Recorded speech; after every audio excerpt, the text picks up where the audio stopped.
جب بھی کوئی تحریک چلائی جائے اس کے تمام پہلوؤں پہ غور کرنا ضروری ہے، شرعی لحاظ سے بھی اور اس کے انجام کے لحاظ سے بھی۔ سمجھ رہے ہو؟ پہلا شریعت کا اصول یہ ہے کہ کوئی اسلام دشمن ہو یا اسلام پسند ہو، کاروبار سب سے کیا ہے؟ بولو، جائز ہے، اس میں شریعت نے پابندی نہیں لگائی، چاہے فرانس ہو، چاہے ٹیلی نور کمپنی وہ ناروے ہو یا کوئی بھی ملک ہو، سب سے بزنس جائز ہے۔ اصول یہی ہے۔ وجہ اس کی یہ ہے کہ اگر آپ بزنس ترک کر دو گے غیر مسلموں سے تو صرف غیر مسلم کا نقصان نہیں ہے، آپ کا بھی نقصان ہے اس میں۔ سمجھ رہے ہو بات کو؟ آپ کا بھی تو نقصان ہے نا۔ تو اس لیے شریعت میں نبی نے یہودیوں سے کاروبار کیے ہیں۔ بھائی ہم اگر یہودیوں سے بزنس کر رہے ہیں، ہم ان کو پیسے دے کے طاقت دے رہے ہیں، تو ان سے بھی تو کچھ لے رہے ہیں نا، فری پھوکٹ میں تھوڑی دے رہے ہیں ان کو تو ان سے بھی تو ہم فائدہ اٹھا رہے ہیں۔ تو پہلی بات آپ یہ دیکھیں کہ اگر آپ فرانس سے، ناروے سے بزنس ختم کر دیتے ہیں تو شرعی لحاظ سے تو یہ بہرحال کوئی آپ پہ فرض نہیں ہے بزنس ختم کر، لیکن آپ نے کہا چلو غیرت اور حمیت، غیرت ایمانی کا تقاضا ہے، تو غیرت ایمانی کے تقاضے میں پہلے یہ دیکھنا پڑے گا کہ ان کا نقصان زیادہ ہو رہا ہے یا اپنا۔ بات آ رہی ہے سمجھ میں؟ پتہ چلا آپ نے بائیکاٹ کر دیا اور اس بائیکاٹ کے نتیجے میں آپ کے پاس اس لیول کی پروڈکٹ خود آپ کا کنٹری بنا ہی نہیں رہا ہے، تو یہ بائیکاٹ زیادہ عرصہ چلنے والا نہیں ہے۔ جب آپ کو لالے پڑنا شروع ہوں گے تو آپ پھر اسلام ہی کو دور رکھو گے آپ۔ تو ایسا کام نہ کیا جائے جس کو بعد میں آپ کو اس سے رجوع کرنا پڑے، ایک بات۔ دوسری بات یہ، فرض کر لیا کہ بائیکاٹ کرنے میں ہمارا کوئی نقصان نہیں ہے، سراسر نقصان ان کا ہی ہے۔ اول تو ایسا ہوتا نہیں ہے، جب آپ بائیکاٹ کرتے ہو تو ان کا ہو رہا ہے تو اپنا بھی ہو رہا ہوتا ہے ٹھیک ٹھاک۔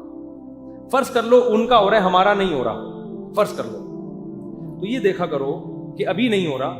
اگر انہوں نے اس بائیکاٹ کی بیس پر اعلان کر دیا کہ ہمارا مصنوعات کا پاکستان میں بائیکاٹ کیا جا رہا ہے، لہذا ہم بھی پاکستانی چیزوں کا کیا کریں گے؟ بائیکاٹ، تو یہ دم ہے آپ کے اندر برداشت کا؟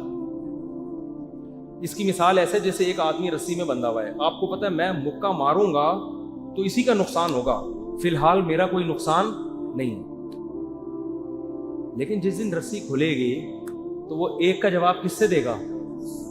تو آپ کوئی پاورفل کوئی بدماش ہوتا ہے نا، رسی سے بندھا ہوا بھی ہوتا ہے، کنی کترا کے آپ گزرے جاتے ہو کہ ابھی تو کچھ نہیں کرے گا لیکن بعد میں رپلائی کرے گا۔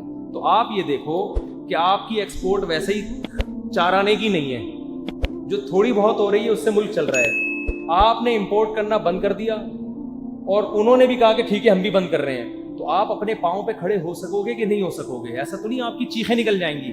میں نہیں کہہ رہا کہ ایسا ہوگا، امکان ہے۔ اس امکان کا جب تک آپ کے پاس معقول جواب نہ ہو، آپ ایسی چیز عوام کو نہ بتائیں جو افورڈ نہ کر سکیں۔ ہو سکتا ہے میرے اس بیان کے بعد ہو سکتا ہے لوگوں کے لیے پائیں ایسا کچھ نہیں ہے مفتی صاحب، ٹھیک ہے اگر نہیں ہے تو آپ کر لیں۔ میں تو ایک اصول بتا رہا ہوں کہ جب کوئی تحریک چلائی جائے اس کے تمام سائیڈ ایفیکٹ پہ آپ نے پہلے غور کرنا ہے۔ ایک تیسری بات یہ کہ فرض کر لو ہم نے جب ان کی مصنوعات کا بائیکاٹ کیا تو ہمارا کم نقصان ہے، ان کا زیادہ نقصان ہے، فرض کر لو، اور وہ اس کا رپلائی بھی نہیں کریں گے، کوئی ہمیں نقصان بھی نہیں پہنچائیں گے، فرض کر لو، لیکن ان کا جو نقصان ہے کیا اس نوعیت کا نقصان ہے کہ ان کی معیشت کی دڑانے پڑ جائیں اور وہ ہم سے توبہ استغفار کر کے معافیا مانگنا شروع کر دیں؟ اتنا ہوگا یا اتنا ہوگا جیسے اونٹ کے منہ میں آپ سے زیرہ پڑا ہوا اور وہ آپ نکال لو؟ کیونکہ ان کی معیشت صرف ہم سے نہیں ہے، اور بہت سارے انہوں نے معیشت کو مضبوط کرنے کے انتظامات کیے ہوئے ہیں۔ ایک جگہ ان کے ہاں اگر سوراخ پیدا ہوتا ہے نا تو دوسری جگہ ان کے ہاں دروازے کھول لیتے ہیں وہ لوگ۔ تو ان کی معیشت پہ اس سے کیا کوئی بڑا اثر پڑے گا کہ نہیں پڑے گا؟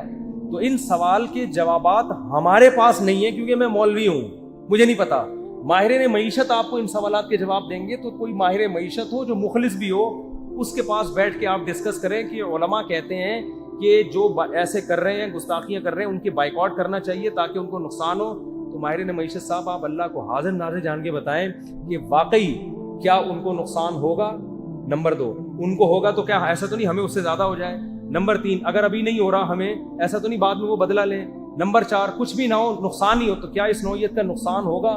کہ ہم بائیکاٹ کر کر کے آدھے ہو جائیں اور ان کے ایسے ہی جیسے جوں بھی نہیں رہیں گی ہے.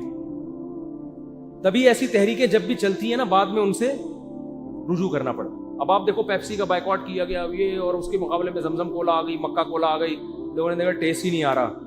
تو جو پیپسی کے خلاف تقریریں کرتے تھے تھوڑے دنوں میں وہ 1.5 لیٹر کی بوتلیں پی رہے ہیں. ان کو پتا ہے یار پھر لوگ مذاق اڑا رہے ہیں, دیکھو کل تقریریں کر رہے تھے اور آج خود پی رہے ہیں. ایسا کام مت کرو. وہی بات ہے نا عمر شریف اللہ ان کو صحت دے کہ ہم بھولے سے اپنی بیوی کو کبھی بہن بولتے نہیں ہیں, کیونکہ یہ ہم افورڈ کر نہیں سکتے. تو نہ اتنا بھولو نہ ایسا فتویٰ دو جو افورڈ نہ کر سکتے. سمجھتے ہو بات کو؟ اس لیے میری رائے یہ ہے کہ بھائی بائیکاٹ اگر کرنا بھی ہے تو پھر ملکی سطح پہ بہت بڑے پیمانے پر تحریک چلے, ان کی مصنوعات ہوں, پھر ان کا آلٹرنیٹ تلاش کرو. پھر یہ دیکھو انہوں نے اگر انتقام لیا تو برداشت کر پائیں گے. ان تمام چیزوں پہ ڈیبیٹ ہونے کے بعد پھر خاندانی بائیکاٹ ہوگا, پھر مزہ بھی آئے گا, ورنہ پیسے واپس کرنے پڑیں گے آپ کو. ٹھیک ہے نا؟ اور پھر اتنی چیزیں ہیں, اتنی مصنوعات ہیں, وہ جو لسٹ شائع بھی کرتے ہیں نا وہ معاشرتی علوم کا پیپر بن جاتا ہے پورا. جو لسٹیں آتی ہیں نا فرانس کی یہ مصنوعات ہیں, ناروے کی یہ ہیں, اتنی لمبی لمبی لسٹیں ہیں. پھر ان لسٹوں میں یہ بھی نہیں پتا ہوتا کہ یہ سچی مچی کی ہیں, کسی نے اپنی ٹھڑک تو نہیں نکالی کہیں. بعض دفعہ یہ بھی ہوتا ہے. اب حبیب پان والا ہے, اس کو پتا بنگلہ دیش سے جو پان آ رہا ہے وہ غلط آ رہا ہے, وہ آ رہا ہے تو میری دکان بند ہو رہی ہے, وہ پان بھی ناروے کے کھاتے میں ڈال دے گا. ٹھیک ہے نا؟ ایک مثال دے رہا ہوں. تو لوگ ٹھڑکیں بھی پوری کر رہے ہوتے ہیں اس سے. پھر اس میں یہ بھی خطرہ ہوتا ہے کہ وہ لسٹیں جب آتی ہیں نا تو لوگوں کو پتہ چل جاتا ہے اچھا یہ ملٹی نیشنل کمپنی ہے, فرانس کی ہے, ہم تو اب تک دیسی چیزیں کھا رہے تھے, یہ برش کہاں سے آ رہا ہے؟ فرانس سے. اب دکان والے کو بہت سے لوگ جا کے کہیں گے حضرت اس کمپنی کا برش چاہیے. اس کا الٹا بھی ہو سکتا ہے ان لسٹوں کے شائع ہونے سے. وہ پبلسٹی جو وہ کروڑوں روپے خرچ کر کے نہیں کر پا رہی, آپ ان کی مخالفت میں ان کی کمپنیوں کو دنیا میں عام کر دو گے. یہ بھی ایک خطرہ ہے. تو ان تمام پہلوؤں پہ جس دن ان کا جواب مجھے مل جائے تو میں پھر بائیکاٹ کا اعلان کروں گا. ابھی تک میرے پاس ان سوالوں کا جواب نہیں, اس لیے میں نہیں کبھی یہ بائیکاٹ کیا. مجھے لوگ بہت تانے دے رہے ہوتے ہیں, مجھ سے آپ بک گئے ہو گیا. جن کے پاس ہے وہ کریں جی. ہاں قادیانی کو پروڈکٹ کا بائیکاٹ کریں. وجہ اس کی ہے کہ وہ کنٹری نہیں ہے, وہ ایک چھوٹی سی قوم ہے, اور ان کا ہر آلٹرنیٹ ہمارے پاس بولو موجود. آپ کو شیزان پینے کی کیا ضرورت ہے؟ درجنوں آپ کے اپنے جوس ہیں, باہر کی کمپنیوں کے جوس ہیں. وہ کنٹری تھوڑی ہے, وہ ایک چھوٹی سی قوم ہے. ان کی مخصوص مصنوعات ہیں, ان کی لسٹ یاد کرنا بھی آسان ہے, اور وہ بہت نقصان بھی پہنچا رہے ہیں. اس اپنی پروفٹ کا ایک بہت بڑا حصہ اسلام دشمنی میں اسلام کے خلاف خرچ کرتے ہیں. تو یہ اس لیے ان کا معاملہ الگ ہے. اچھا ہو گیا آپ نے سوال پوچھ لیا, ورنہ کوئی اس کو قادیانی میں پڑے. قادیانیوں کی مصنوعات کا ہم بائیکاٹ ہی کرتے ہیں, کوئی ضرورت نہیں ہے, غیرت کی اہمیت کی. دوسرا, قادیانیوں کا جرم ان یہودیوں اور عیسائیوں سے زیادہ ہے. یہ جو کچھ کر رہے ہیں اس پہ اسلام کا لیبل نہیں لگاتے. قادیانی جو کچھ کر رہا ہے اس کو نبی صلی اللہ علیہ وسلم کے کھاتے میں ڈال رہا ہے. اس پہ میں کئی دفعہ مثالیں دے چکا ہوں بیانات میں, ابھی بہت لمبی بات ہو جائے گی, کہ قادیانیوں کا جو جرم ہے وہ غیر مسلموں کے جرم سے کئی گنا زیادہ ہے. وہ غیر اسلام کو اسلام کہتے ہیں, غیر مسلم تو کہتا ہے میں غیر مسلم ہوں, اس کو کنفیوژن نہیں پیدا کرتا. لیکن اس کے باوجود قادیانیوں کا بائیکاٹ کریں, بدتمیزی ان سے بھی نہ کریں. سمجھ رہے ہو؟ بدتمیزی کرنے کی, مار دھاڑ کی, گالی گلوچ کی اجازت نہیں ہے. کہ آپ کے پڑوس میں قادیانی تو کوٹنا شروع کر دیا, تیرے بارے میں آپ نے الگ کچھ بتایا مجھے, میں کچھ نہیں بتا رہا, بس بائیکاٹ کرو, بس ختم. وہ شیزان نہ ہو رہی تو دوسرے کو خرید لو یار. تو باقی یہ نہیں کہ دکان والے نے شیزان رکھا ہوا ہے تو جا کے اس کا فریج الٹ دیا اور نکال اس کو یہاں. ایسا کرنے کی, جو چھوڑ دے, نہیں چھوڑے تو آپ سے قیامت میں سوال نہیں ہو. جہاز میں شیزان بٹ رہا ہوتا ہے, لوگ پی رہے ہوتے ہیں, دوسرا اس کو کونیاں مار رہے ہوتے ہیں, کیوں پی رہا ہے؟ میں منع کرتا ہوں ابے نہیں مارو یار اس کو, ٹھیک ہے نا, محبت سے آرام سے. اور پیتے ہوئے آدمی کو تو بتانا بھی نہیں چاہیے. کھاتے ہوئے آدمی کے منہ سے نوالا نکالنا بری بات ہے. اب تو خرید لیا, اب تو آ گیا نا, بعد میں جہاز سے اتر کے بتا دینا یار کچھ اور پی لیا کرو. محبت سے بتاؤ اور نکل لو. مسلط نہ ہو جاؤ کہ کیوں غیرت کے خلاف, اور یہ اتنا گاڑے نا لوگ پہلے ہی بہت ڈرے ہوئے ہیں. ہلکی پھلکی باتیں کیا کرو لوگوں کے, جہنم نہیں زیادہ لگا دیا کرو. اچھا بھائی یہ پیٹرول بھی ایسے ہی ہے, پیٹرول پمپ ہے, شیل کے ہیں, ساری دنیا کے ہیں, پی ایس او کا اپنا پاکستانی ہے, وہ ڈال لو تو زیادہ اچھا ہے, حکومت کے خزانے میں جائے گا. اس سے یہ فائدہ ہوگا کہ ہمارے جو مسلمان وزیر ہیں ان کو پیٹ بھرے گا, پھر وہ اس سے عمرہ کریں گے تو ہمیں ثواب ملے گا. اس سے یہ فائدہ ہوگا, بہت بڑا فائدہ. میں پہلے پی آئی اے میں ہی جایا کرتا تھا ہمیشہ کہ پاکستان کو فائدہ ہوگا.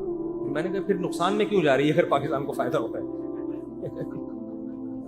اس کا مطلب پاکستانیوں کو تو ہو رہا ہے, پاکستان کو نہیں ہو رہا. اور رسک کتنا ہے یار, رسک کتنا ہے. ویسے جایا کریں پی آئی اے میں, وہ پی آئی اے میں بھی لوگ ہیں وہ پھر فون کرتے ہیں آپ واٹ لگا رہے ہو. اپنا ملک ہے بھائی, سفر کیا کرو اپنی ذمہ داری پہ,